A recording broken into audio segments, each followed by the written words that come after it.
Bonjour, c'est Capucine et bienvenue dans cette vidéo. Aujourd'hui, je suis avec Magali Kicampoix, infirmière puéricultrice, et on va vous parler un petit peu de la motricité et comment aménager un peu l'espace et comment ça peut vraiment être une clé dans la compréhension des problématiques de développement moteur chez le bébé. Bonjour Magali, je te laisse te présenter un peu plus. Bonjour Capucine, je suis Magali, donc infirmière puéricultrice. C'est-à-dire que je suis spécialisée chez l'enfant et aussi finalement dans la parentalité, l'accompagnement en tous les cas. Donc là, actuellement, j'interviens en tant qu'indépendante dans des micro-crèches, en tant que référente santé, ce qui me permet aussi de pouvoir observer les enfants quand les équipes me font part de problématiques dans le déplacement de l'enfant.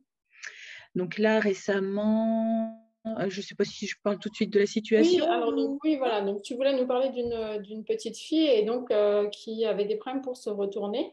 C'est bien ça? Voilà, c'est ça. Explique-nous un petit peu qu'est-ce que tu as observé puis qu'est-ce que tu as mis en place pour cette petite.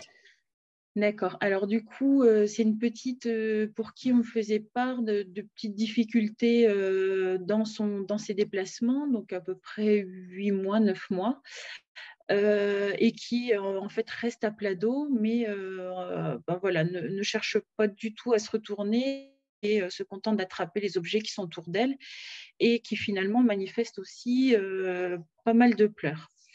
Donc, on m'a demandé de venir l'observer et de voir un petit peu ce que je pouvais voir ou faire. Donc, au départ, je découvre une petite fille qui est cloisonnée, on va dire, dans un petit espace bébé pour ainsi dire protéger des plus grands, etc. Et finalement, dans cet espace, donc, il y a un premier tapis, un tapis d'éveil, comme on peut voir à la maison, avec pas mal de petits jouets, de petits doudous, etc. Donc voilà, donc au départ, j'observe cette petite fille, j'essaie de voir un petit peu. Elle a des jambes plutôt très toniques. Donc je fais un petit peu de mouvement avec elle au niveau des hanches, un petit peu de rotation pour voir, un peu d'étirement.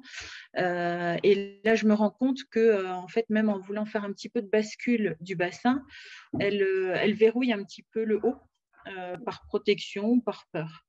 Donc, finalement, j'arrive à retravailler un petit peu le haut et à l'aider quand même à faire un petit peu de retournement. Mais je me rends compte que ce tapis d'éveil, là, qui est en tissu, vient freiner finalement ce mouvement. Donc, du coup, je commence par me dire, ben, tiens, je vais déjà la mettre en dehors de ce tapis en tissu. Et finalement, je me rends compte que voilà, c'est encore un petit peu cloisonné dans l'espace.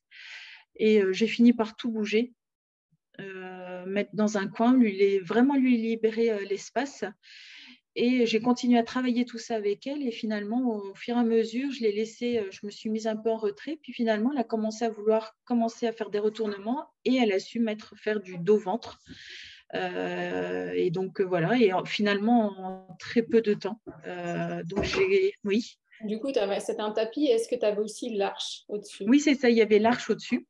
Donc ça, Euh, pour les personnes ouais. qui écoutent, c'est vraiment quelque chose d'essentiel. C'est-à-dire que déjà, voilà, des tapis, dès qu'ils sont un peu trop mous, ben, les enfants, ils perdent des appuis. Puis des fois, ça fait un peu la savonnette. Et c'est vrai que les arches, eh ben, tu vas avoir tendance à laisser les enfants sur le dos puisque les trucs, ils sont au-dessus de la tête. Donc ça, c'est vraiment quelque chose pour dire, moi, j'ai jamais eu d'arche d'éveil ni de tapis d'éveil pour mes enfants. Et finalement, une surface bien rigide et solide, ça peut être des matelas quand même, hein, ou un tapis, mais si c'est trop mou ou que ça se déplace, c'est dire que l'enfant, il va pas pouvoir prendre appui dessus. Et l'autre chose que tu as dit qui était intéressante, c'est que tu as enlevé déjà ce tapis, mais la deuxième chose, tu as aussi viré tous les objets Voilà. qui étaient dans l'espace pour créer un grand espace libre. Et il y a une étude dont j'ai rarement parlé, mais comme tu abordes Mhm. le sujet, je vais vous en parler. C'est une étude qui a étudié comment on bouge dans une maison en fonction de la quantité de meubles et de matériel qu'on a dans la maison.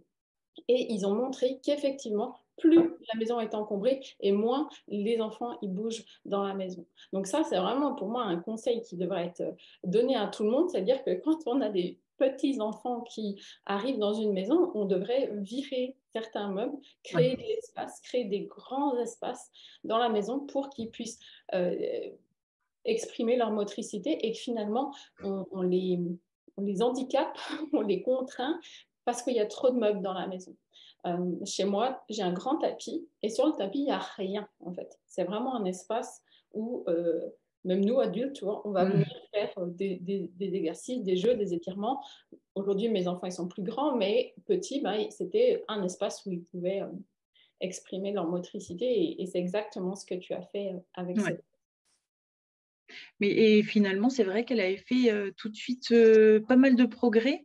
Et comme je t'expliquais, finalement, au fur et à mesure, alors qu'on avait au départ un bébé qui restait une fois allongé à sa place sans bouger, au fur et à mesure, je suis sortie finalement quand même de cette partie un peu cloisonnée. Et elles étaient étonnées parce que d'habitude, elle pleure beaucoup. Parce qu'elle n'a pas personne en visuel. Et là, finalement, elle était occupée avec un petit hocher et elle faisait des petits mouvements. Et au fur et à mesure, en fait, on la voyait se déplacer toute seule. Même si c'était sur le dos ou de temps en temps en se mettant légèrement sur le côté, en prenant appui sur ses jambes. Et au fur et à mesure, elle se déplaçait. De temps en temps, on la retrouvait finalement sur le ventre. Donc, et puis, voilà, elle était toute tranquille, détendue finalement.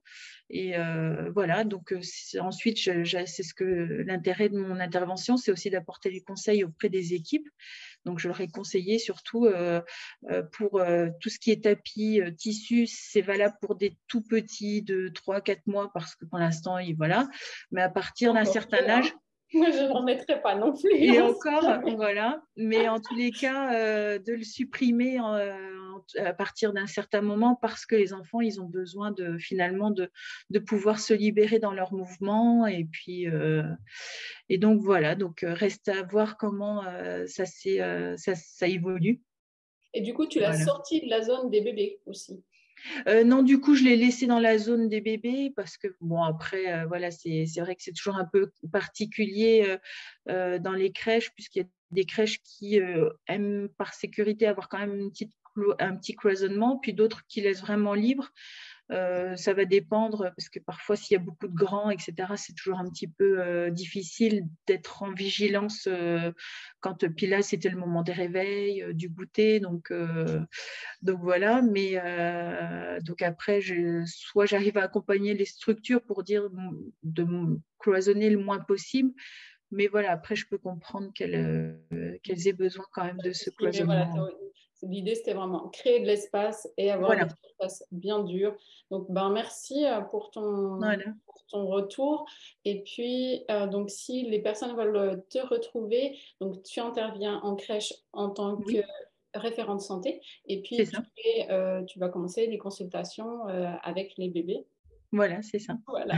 Et donc, je mettrai toutes tes informations juste en dessous pour les personnes qui veulent venir travailler avec toi. Redis-nous sur quel secteur géographique tu es quand même. Alors, moi, je me situe dans le Nord-Pas-de-Calais.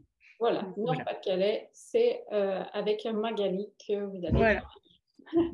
Merci beaucoup. Merci.